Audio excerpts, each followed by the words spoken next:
বিদেশ যেতে বাংলাদেশিদের খরচ কেন বেশি হয় এই সমাধান খুঁজতে চেষ্টা করেছে বিজনেস মিরর টিম। দেশের অর্থনীতির ভিত গড়ে দিয়েছে কৃষক, গার্মেন্টস কর্মী ও প্রবাসী শ্রমিকরা।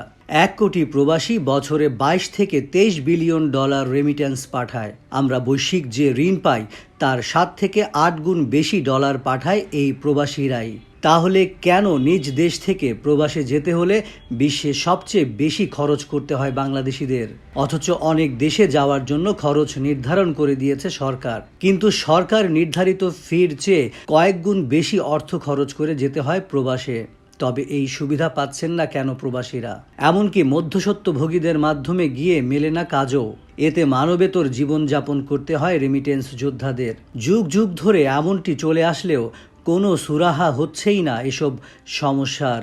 সরকারিভাবেও তেমন জোরালো কোনো পদক্ষেপ নেওয়া হচ্ছে না, ফলে প্রবাসী কর্মীদের দুর্ভোগও কমে না।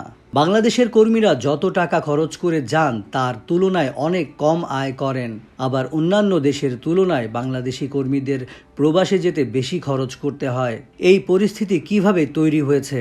এই সংকটের পেছনে সিন্ডিকেটই বা কারা?